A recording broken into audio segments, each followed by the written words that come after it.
Okay guys, this is not the content that I thought I would be publishing today, but I have had a lot of dental medical issues come up recently, so that is where I've been. That's why there have been no videos for a couple of weeks. I have not been reading. I have been struggling through school. It's been a whole thing.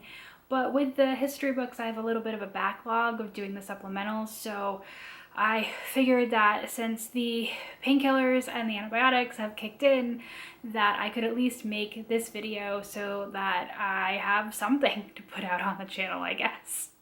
So this is a little bit of a weird bunch of stuff today, and two of them are about the American Revolution. One of them focuses on the Civil War, Reconstruction, and the Civil Rights Movement.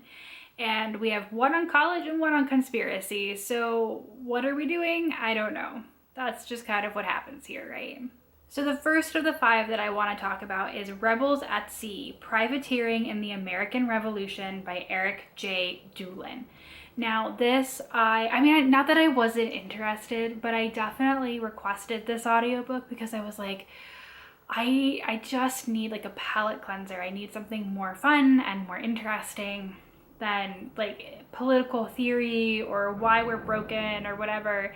And so I do think that I got that from this book. I just don't know that I necessarily got much else. So as the name implies, it is all about the privateers who were operating during the American Revolution. So the American Revolution history is kind of happening in the background while we're focused on captains and ships and crews who were out on the high seas mucking with things like Britain's trade routes. That was critical to the British Army since, you know, the American Army is fighting on its home turf, right? And Britain is an ocean away. And so in order to get supplies there, they did have to ship a lot of it. And of course, the reason that Britain had colonies, not just the Americas, but other colonies as well, was basically to take their resources. So there were ships on the high seas taking resources away, not to mention the trade in people. I laugh about this now because I feel like there's a great moment here from the second season of Shadow and Bone when they keep constantly saying like pirate, and one of the characters says, I'm not a pirate, I'm a privateer. And if you don't know necessarily the difference, they're very similar, except for a privateer has a license.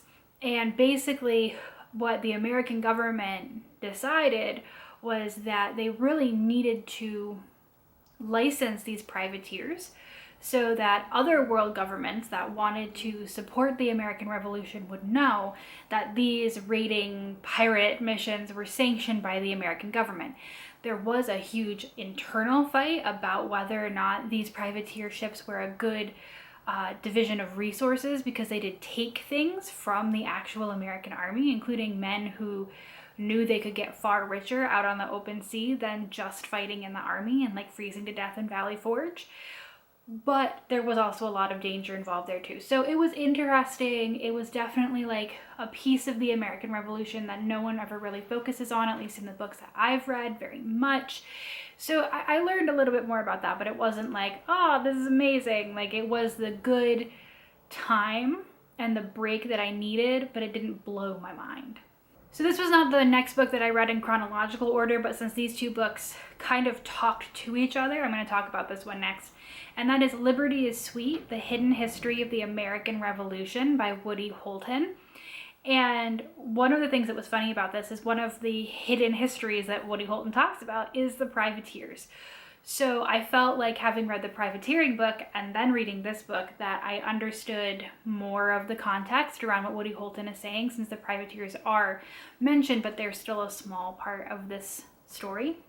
Otherwise, in general, with this book, I really did start to wonder if it had a point in the beginning, because I was expecting more about hidden histories, right? And what it really felt like to me in the beginning was a fairly standard history of the American Revolution and what happened, with like these asides that mentioned the contributions of African Americans, women, Native Americans, and other minority groups that are not often mentioned in like the major narrative, where they're like, and Washington did this and Hamilton did this, which was cool. But I was like, Why are we retelling some of this other stuff? Like, sometimes it just felt like there was a lot of generic information I didn't necessarily need, and it meandered and there were tangents, and I was like, where are we going? It's vaguely, timeline, but the middle section in particular just felt really dense. It's a long book. I think it's like 500 pages or so.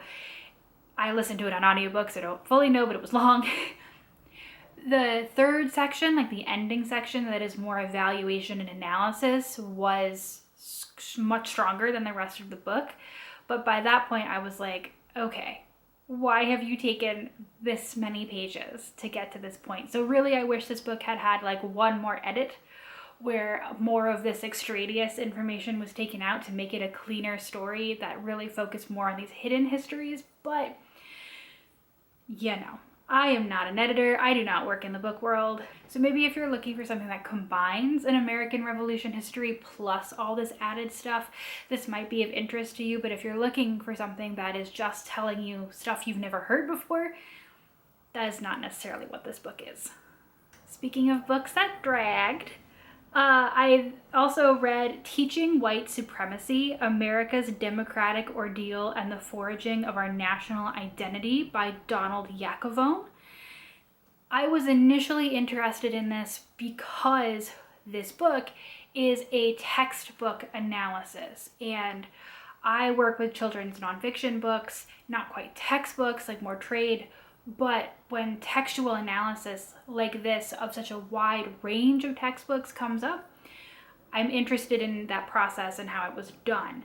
It felt to me when I read the description that this book would also speak really well to Lies My Teacher Told Me, which was also a textbook analysis, but focused on many different areas and was also done, like a decade or so ago now. So this book was updated and more focused because it was really focused on issues of slavery and African American civil rights as portrayed in textbooks through a really long range of time, like pre-Civil War, Civil War, Reconstruction, civil rights, and like forward. There's a lot of information in here. The problem is that unlike Lies My Teacher Told Me, which was really snappy and flowed really well and I was really engaged, was that this book felt more like a textbook. So something that I would read with a highlighter when I was doing a paper. And maybe I'll go back to it for that reason. But in terms of listening to the audiobook and trying to take in all the information, it was just really hard and it was really long. And it felt like some sections just went on and on and on. And it's not that the information isn't important or interesting, but the way that it was being given to like me as a reader was just, it was really, really dense. And that made it really, really hard to pay attention. My mind kept wandering.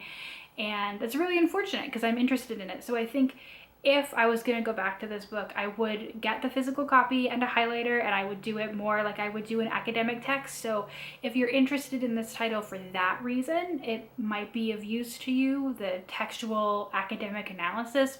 But if you're just like a armchair historian or you're just like vaguely interested, I maybe wouldn't recommend this book just because of how dense and meandering it is. So if you want to look into it, go into it knowing that, because I sure wish I had realized what I was signing up for, because it was a slog. So then we have a book with like a really long title, which is really funny. The title's not funny. How long it is funny. So it's After the Ivory Tower Falls, How College Broke the American Dream and Blew Up Our Politics and How to Fix It by Will Bunch. And I kind of feel like after reading that title, I don't even have to explain to you what this book is about. Like he literally put the whole thing in the title. And I requested this book on a whim. I read the title and I was like, oh boy, like I don't know if I am going to enjoy this, because a lot of the conversation about college right now is that it's too expensive, it needs to be free, and I don't disagree that college is too expensive. It is way more expensive than it has any right to be. And that does keep many, many people from being able to go to college, which is awkward in an age when many, many jobs require a college degree. Someone said at one point that like the college degree is the new high school diploma if you're looking to get many, many jobs, which really don't even like require that is part of this book. So you can get that. But that was not what this book was. It was not making a simplistic argument, and it wasn't even making the argument that there is a difference between people who go to college and people who don't. He actually breaks up his analysis and talks to real people, which is key. It's not just like I postulate. He talks to real people, and so there are people who go to college, and there are people who thrive in college, and there are people who are totally just like burnt out and burned down by going to college because it doesn't work for everybody, right? So he talks to people who did well and people who, you know, were just like totally like stomped underfoot by college. And then there are people who don't go to college, and there are people for whom that works really, really well. They don't need college. They don't want college. They go into trades, they go into other stuff, and they thrive. And then there are people who are unable to go to college for monetary reasons, and that totally messes up their entire life. And I'm sure there are more nuances we could have in that discussion, but immediately when he set that out, I just felt way more interested in his argument. And even in the end, you know, he starts talking about like a more civic-minded education, a more universalist, like community building education. He talks about way more involvement of the trades and not just privileging the certain things that are like important to academia. And then he acknowledges with his own solution that there are some drawbacks or some issues or other things that have to be worked out. And you don't always see that in like the final chapter of an issues nonfiction book where they're like, here's how you fix this problem that I spent 300 to 500 pages explaining to you.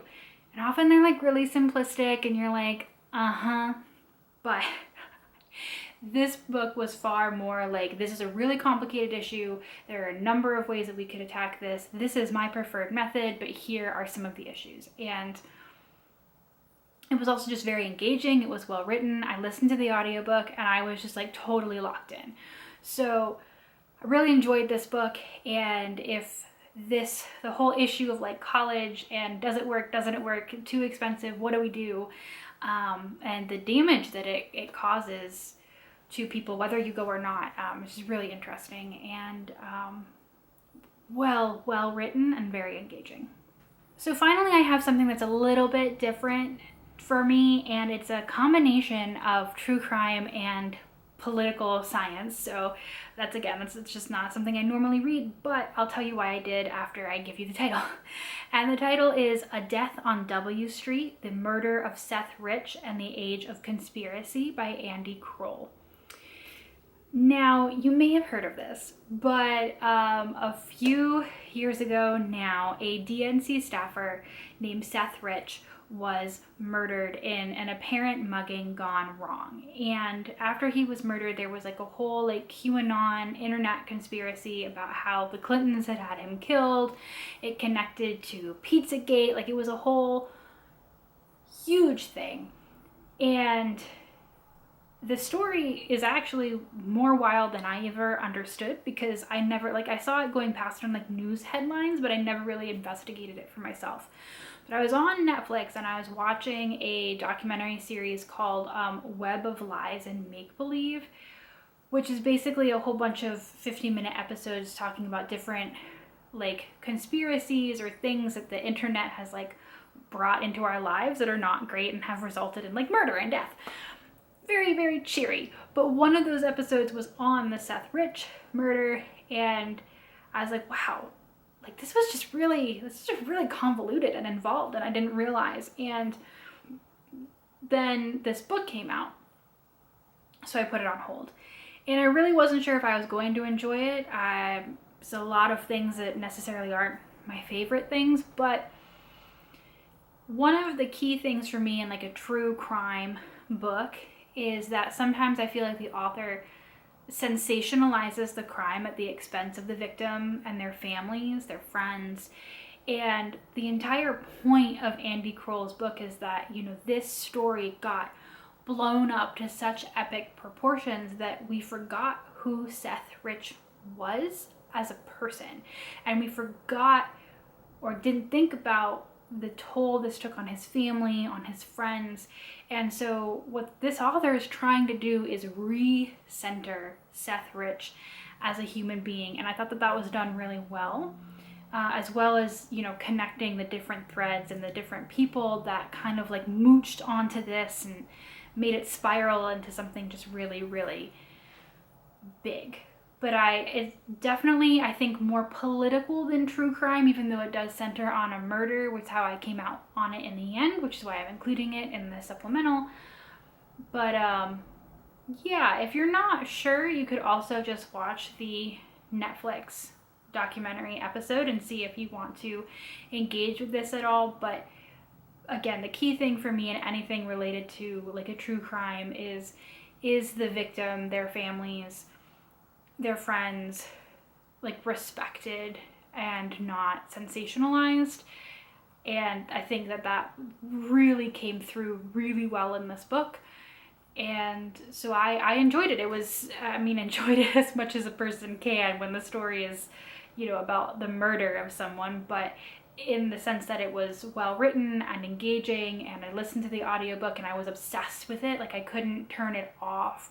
I just wanted like the story to keep unfolding. So, you know, if true crime is your thing, don't let me say that it's like political, meaning that you won't enjoy it, but I think this book is more political true crime than a true crime story with political undertones. It's just my feeling. Okay, so that is 5, and I will say that my jaw is starting to hurt. So I got through this, we did it, I'm gonna have content, and hopefully by the next time you see me, this will be resolved because I am tired. I am learning brand new things about my pain tolerance I didn't need to know. So, thanks for hanging out with me. I hope I was clear. I am on so many painkillers and antibiotics. I hope to be better next time. Thanks, guys. Bye.